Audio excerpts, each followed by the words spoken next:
At 300,000 feet above the surface of the moon, a spacecraft the size of a small elevator car began falling toward the lunar terrain, carrying 2 men, a computer with less processing power than a modern pocket calculator, and a margin for operational leeway measured, by the time the engine finally shut down, in seconds rather than minutes.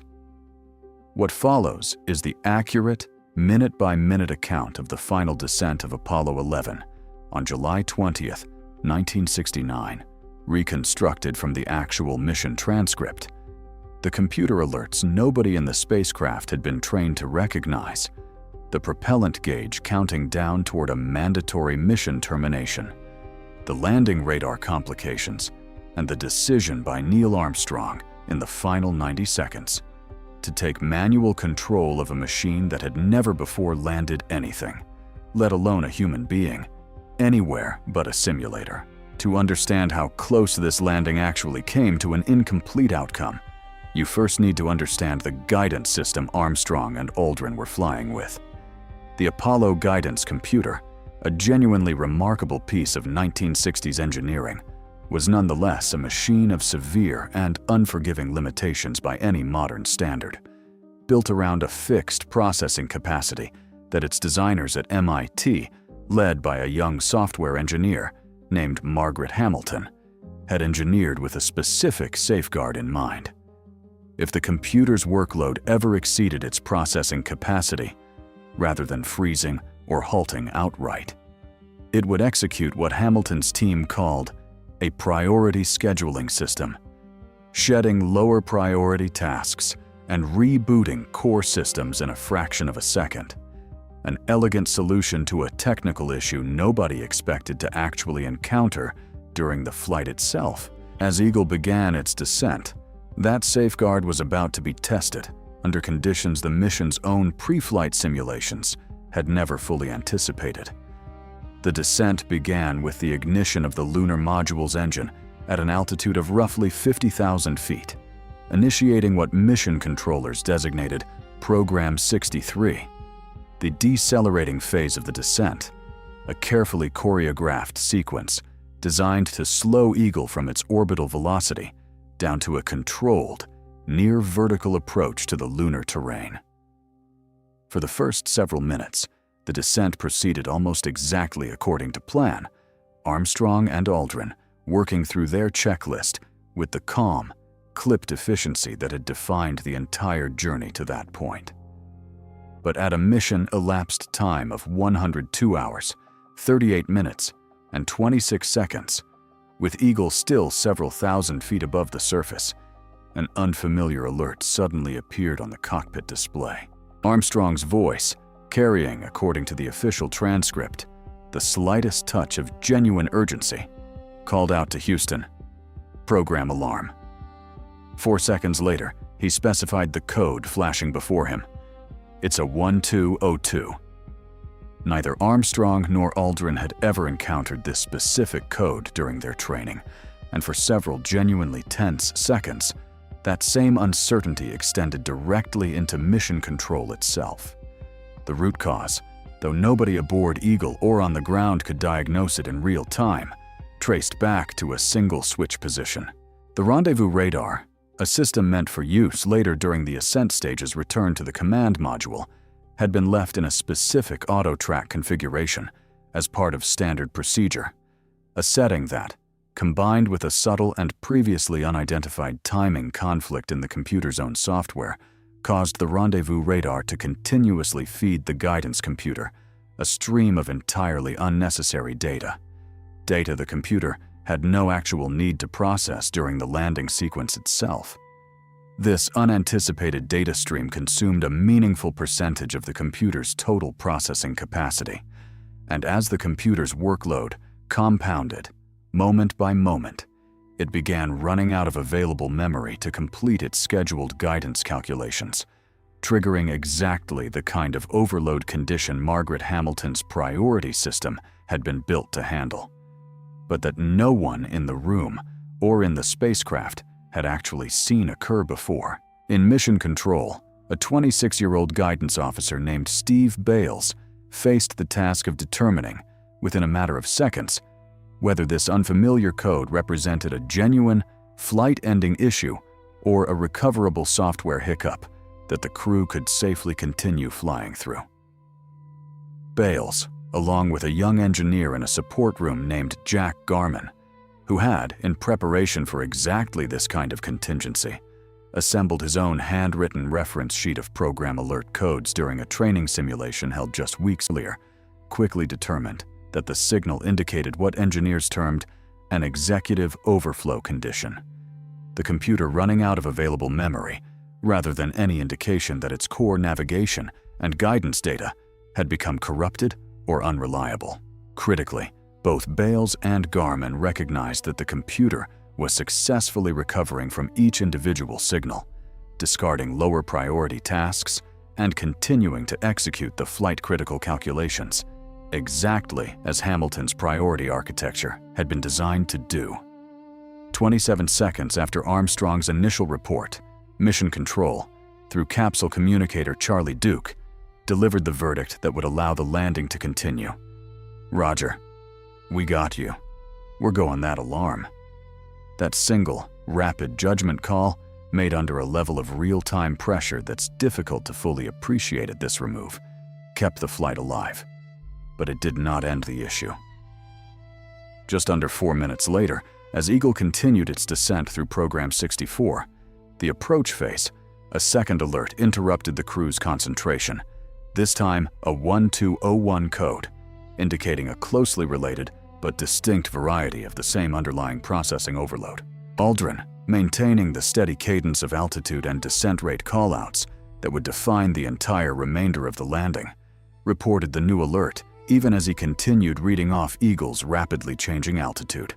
Mission Control, having now seen the pattern repeat itself without any degradation in the computer's actual guidance performance, responded within seconds. "Roger. 1201 alarm, we're go. Same type, we're go." If this kind of precise, transcript-level reconstruction of a genuinely gripping moment in history is something you value, subscribing helps us keep doing exactly this kind of research. With the computer alerts now understood,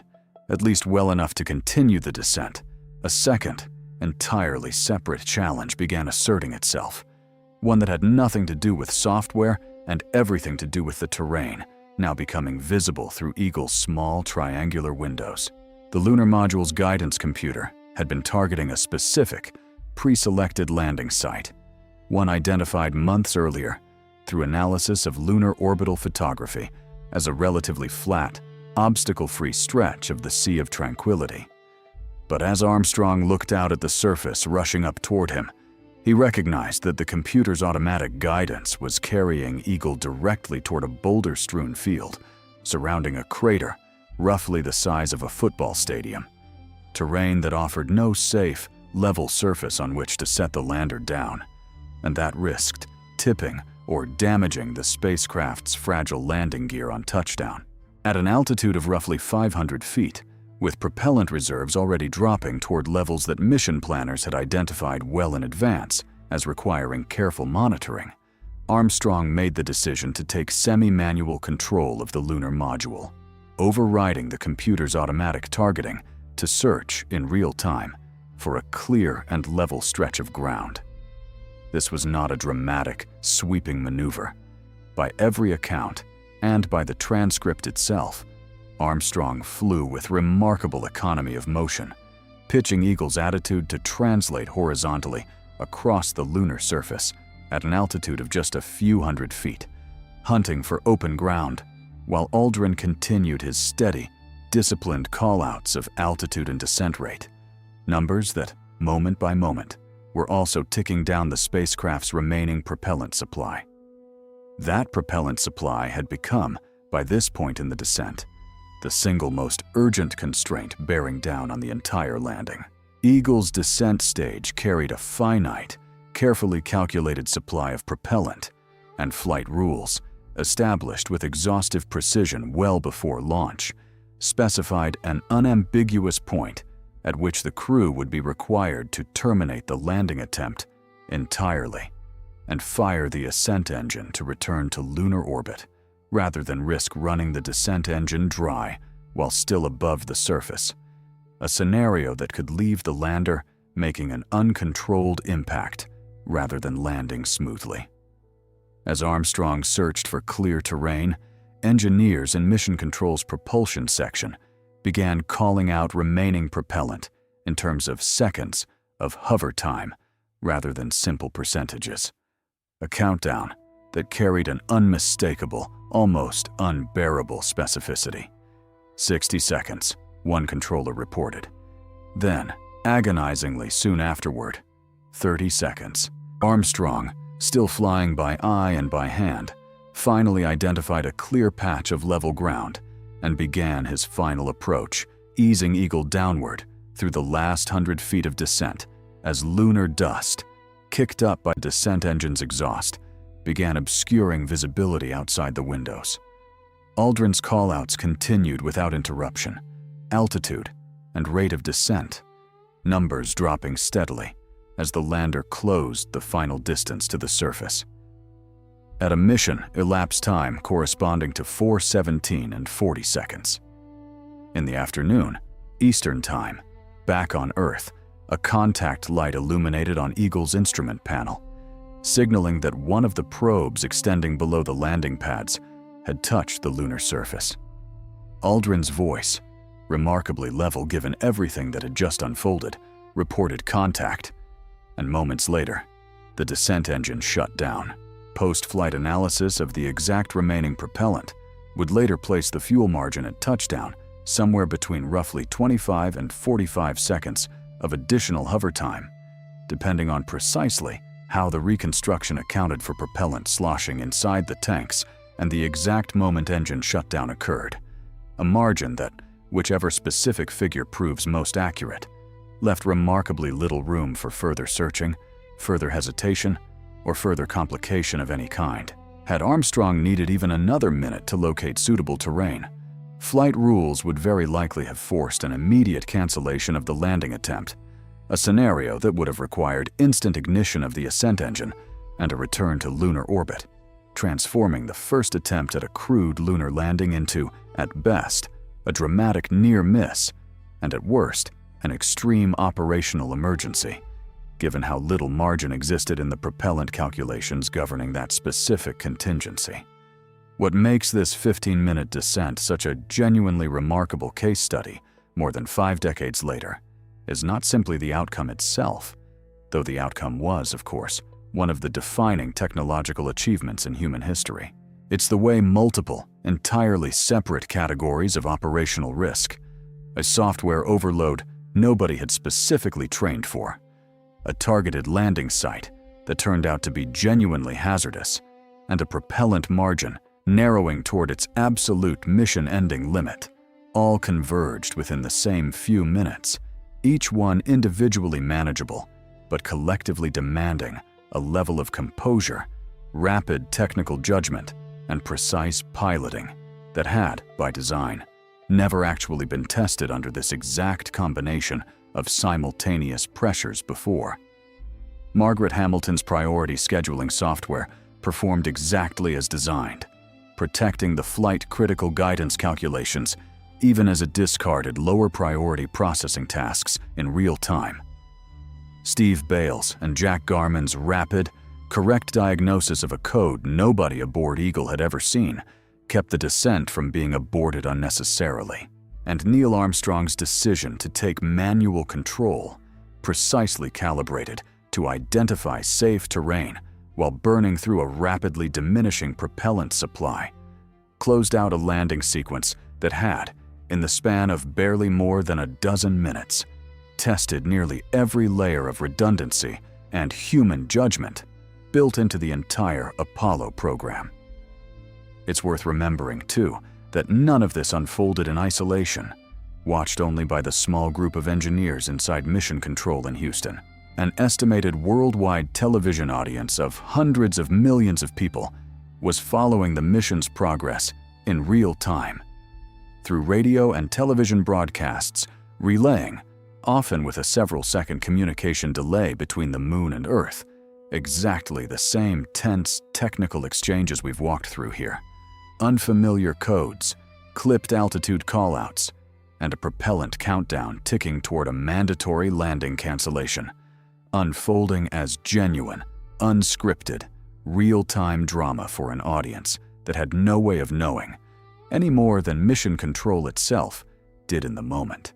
exactly how narrow the eventual margin for success would actually prove to be.